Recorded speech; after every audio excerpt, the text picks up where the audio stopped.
Hi there, and welcome to the IBAC Tech Trek podcast, where we explore the outer reaches of insurance technology.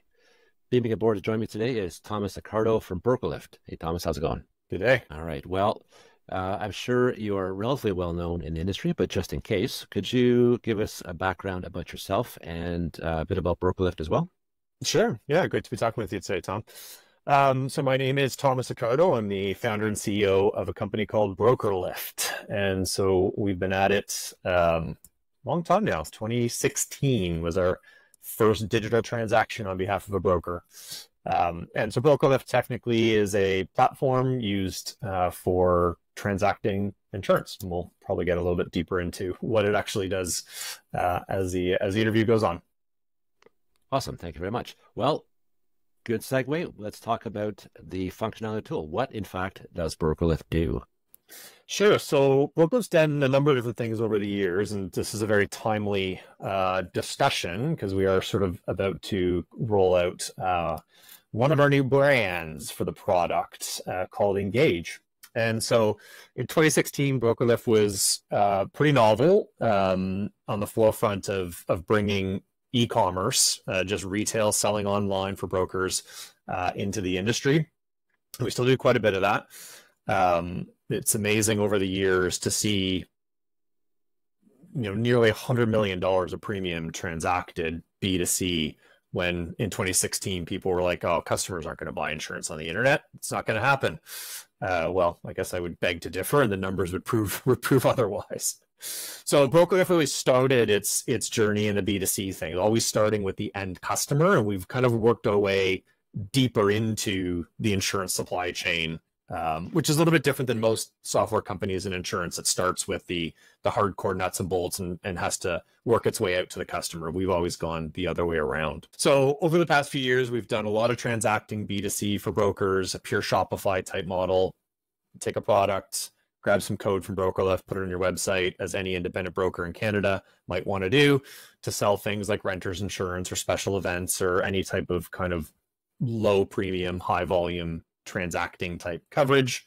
It's always fun to watch how many people will buy insurance on Christmas Day and on long weekends through the platform, because it happens. Over the years, we have really started focusing on a sort of the space between where the BMSs support and where the policy administration systems support. There's a bit of a gap in there in the middle that we've been filling, which is brokers with delegated authority, Lloyd's cover holders, things like that, commercial programs, schemes, specialty insurers, and MGAs and MGUs. So that's our typical customer set right now. And what the platform does is support basically end-to-end transacting of insurance anytime by anyone. We have affinity partners that are represented in our systems, whether that's a landlord or maybe a lawyer for a surety bond, as well as carriers and underwriters are all represented in our system. So we want to keep that fulfillment as digital as possible from beginning to end, and allow any one of those participants to be able to contribute to the transacting of the coverage. So that's really kind of what our tool is all about. You might see us on a B2C embedded in a broker's website. You might be interacting with us already on some of your favorite specialty insurer and MGA broker portals where the brokers are actually doing the transacting on behalf of their customers. So, thank you.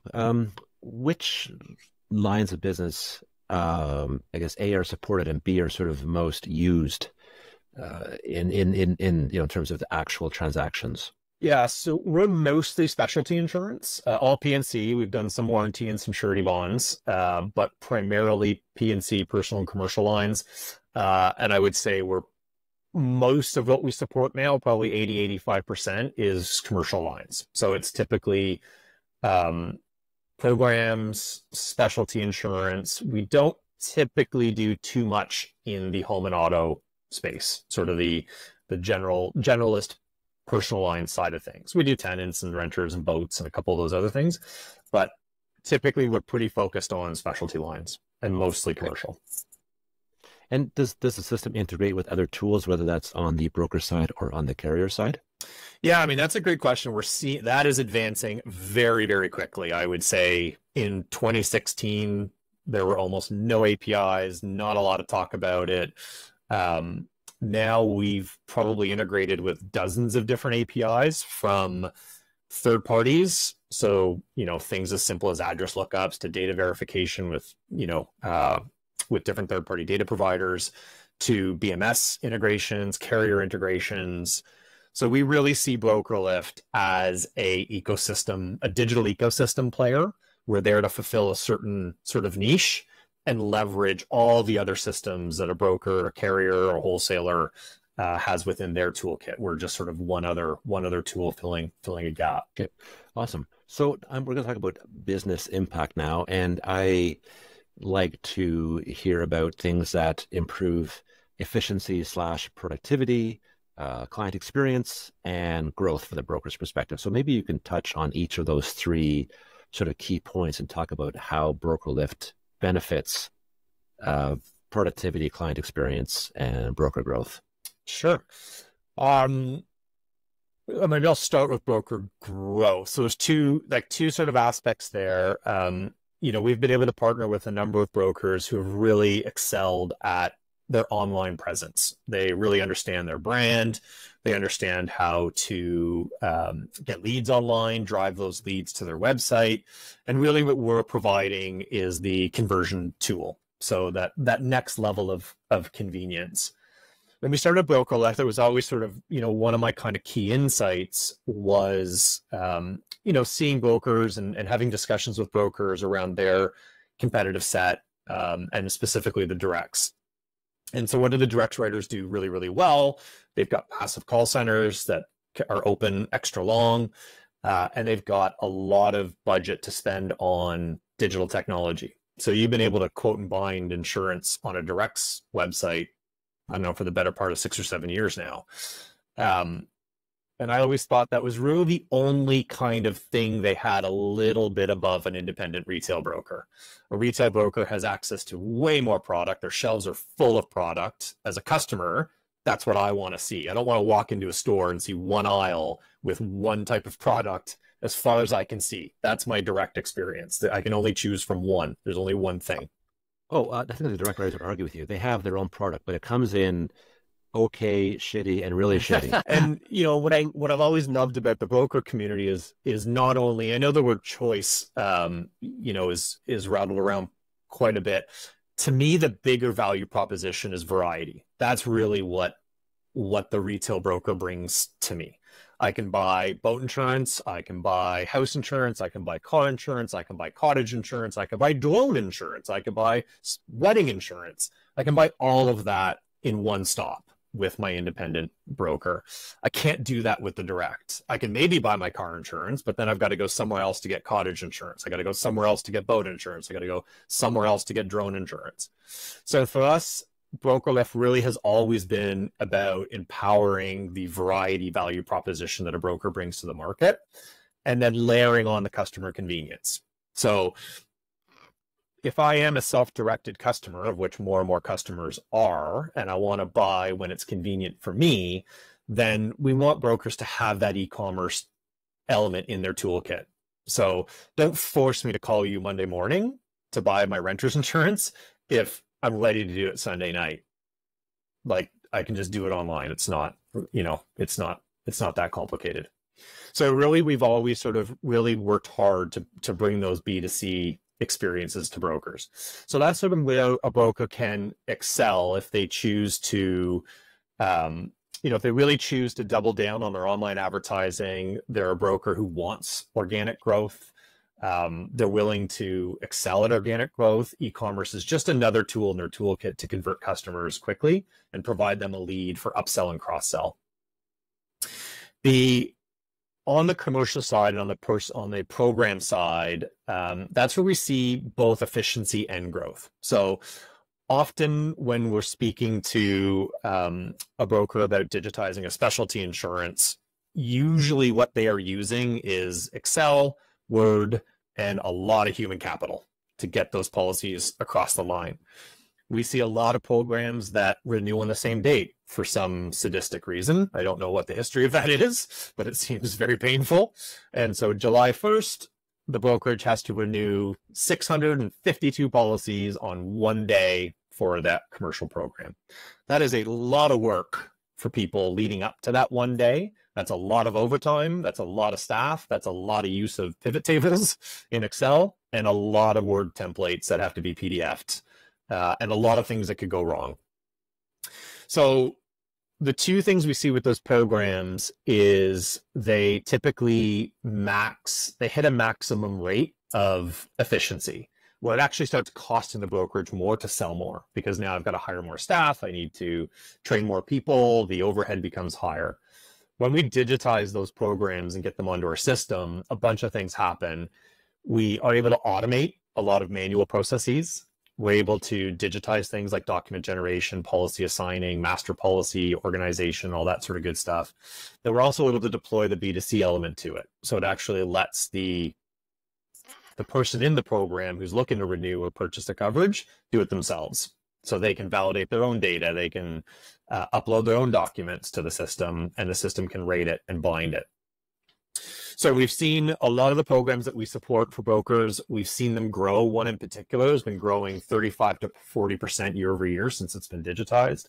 We've seen headcount be reallocated within the brokerage because now what I used to have 3 people doing full time, I now only need 1 person to monitor it. So I can now reallocate those 2 people to growth activities or other activities.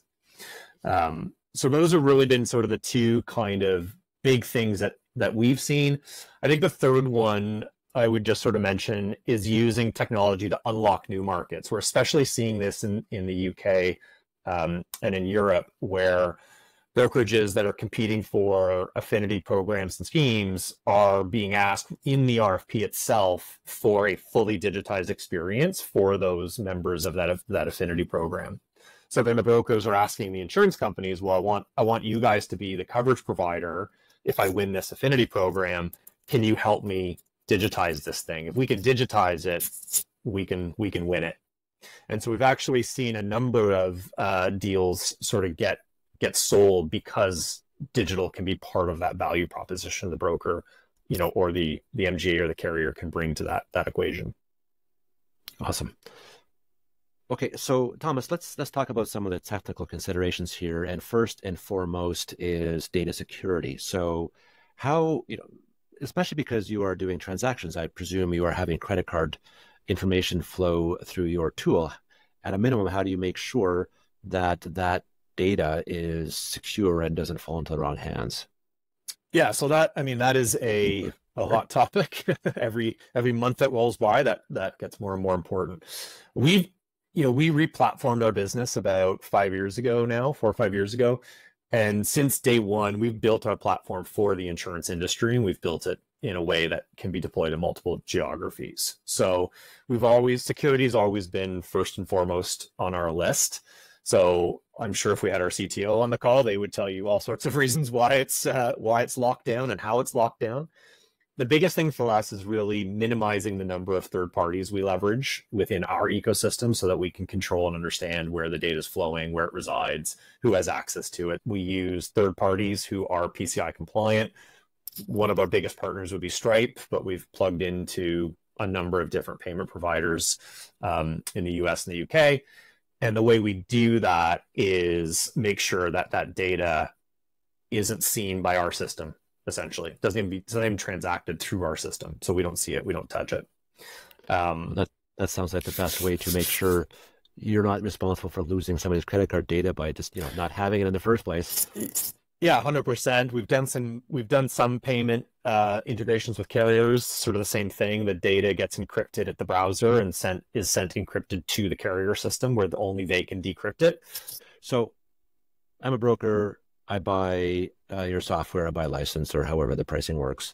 That's great, right? And my experience with brokers is that they expect the tool to do sort of things out of the box. There's always learning curves. There's always customization, business customization has to happen. What resources of support are available from BrokerLift to your broker clients to support training, implementation, essentially uptake within the brokerage? Yeah, another good question. If it depends on what the broker is is purchasing from our system. So if it is B2C e-commerce from an established carrier product on our system, for example, a broker wants to do special events online and they want a special events landing page and they want to sell wedding insurance and, concert insurance or whatnot. That is the easiest and fastest thing for us to support. And we support everything with the broker. So we onboard the broker, we'll do that work. We'll generate the JavaScript or the iframe code that the broker needs to place on their website. So it's very, very low touch for the broker.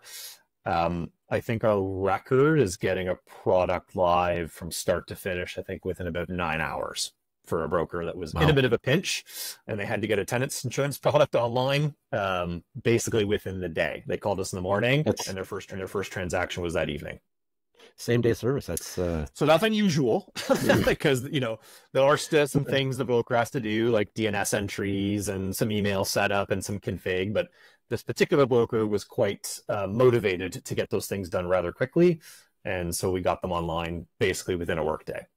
So what my takeaway is that every BrokerLift implementation takes 9 hours to be done in the same day. So I would definitely not say that. So on the other extreme is digitizing a very complex commercial program that is not well documented, has never been digitized. The broker does not have templates, forms, rating spreadsheets, all the things we would need to digitize it. When it comes to digitizing custom products and programs, certainly API integration adds quite a bit of elapsed time. We position ourselves in the marketplace more as a sort of low-code provider than no-code provider. I kind of feel no-code's a bit of a marketing term, not a real term. We want to be there to support the broker. We want to be there to support the underwriters. We have UX designers on staff. We have built in a lot of flexibility into our system so that we can leverage unique UIs, unique interfaces, unique integrations where they need to be for the customer. So on one hand, there was 8 to 10 hours to get something live. We've worked on other programs where it's been 6 months to get the product live. So it really just depends on how well documented the requirements are for something that's custom, how many integrations are required, what's the level of involvement from the various parties to go from start to finish. Yeah, it's like any project, if you've done all of your analysis and have all your processes in tip-top shape, it's easy. And if you have to dig everything out of somebody's skull, it's much, much, much harder. It is. And that really is something that is very, we've had a lot of vendors go and tell customers it's really easy. It takes 2 seconds. And then, we work with them and realize if you've never digitized an insurance product, you've always had underwriters, especially in specialty commercial where the variables are significant. That process of pulling stuff out of people's head takes quite a while. And there's quite a bit of expertise in our team to ask, very detailed underwriting questions to be able to get those answers out of the heads of the people who, have the expertise and, are motivated to see that product put online. That sounds cool. Are you willing to share what it costs? And I'm sure your answer is going to be, it depends. Yeah, it really does depend. Something like getting some e-commerce products online, if they're in our marketplace from carriers, that we work with every day, the costs could be a few $100s a month for a broker. When you're getting into complex commercial programs that require new business, renewal automation, underwriter overrides, custom rating, then the, onboarding projects can be in the, tens of thousands of dollars to get those programs set up. And that's really where where we see, work with MGAs, MGUs, brokers with delegated authority, Lloyd's cover holder brokers, stuff where you're taking something that's highly manual and digitizing it. Those are much more involved projects, and our platform, offers basically full policy administration capabilities to those brokers who can't get that really otherwise. Are there ongoing maintenance costs? Do you take a piece of the commission? Like maybe don't talk about the dollars, but how does this pricing structure work? For sure. No, that's good. So there's typically an onboarding fee of some sort, and that it depends. So it depends on the complexity of everything and how much support the broker, MGA, or carrier need from our team. Then there are typically three. The fees break into three kind of categories. So there's a software licensing fee for the platform. There is typically a product maintenance fee, so depending on how many products you have in the system. And then there is a flat activity fee. So we do not charge any percentage of premium. It doesn't matter to our system whether you're selling a $40 product or a $4,000 product. The computers do the same amount of work. So it's never made sense to me for a software vendor to charge a percentage of premium for software services. So we've really modeled our transaction fees to be in line with most SaaS companies that any other industry deals with. And it's a flat fee based on activity. So if a policy gets bound, there's a one-time flat fee. It has no correlation to the value of the policy or the value of the commission or any of that kind of stuff. We're all about supporting the transactions. And if our system's doing a lot of transactions for somebody, then those flat fees make sense for everybody. It provides the ability for our client to be able to forecast what their fees would look like based on their number of transactions they intend to do on the system, and has nothing to do with the total amount of premium transacted. Okay, awesome. Thank you. So why don't we sum this up? And when I say we, I mean you. Why don't you sum this up? Why don't you give us the elevator pitch for BrokerLift? You have 30 seconds to give somebody a sense of why they would want to pay whatever, the fees for BrokerLift and what benefits it gives them. Give me the 30-second elevator pitch. Yeah, the 30-second pitch really is BrokerLift Engage is about anytime, anywhere, by anyone digital transaction of insurance. So if you've got a product that fits the mold to be transacted online, we can help you get it there. And it doesn't matter who the audience is, whether it's customers, brokers, wholesalers, underwriters, we can support them all in the system. Awesome. I don't know if that was 30 seconds or not, but it was sure close. All right. So, Thomas, I want to say thank you very much on behalf of the IBAC Tech Trek podcast. I really appreciate you coming on the show and sharing your vision with us. Thank you. Absolutely. Well, thank you, Tom, for having me. It's been a pleasure. The world of insurance is changing because the world of tech is changing. Join us on the journey at ibactech.ca.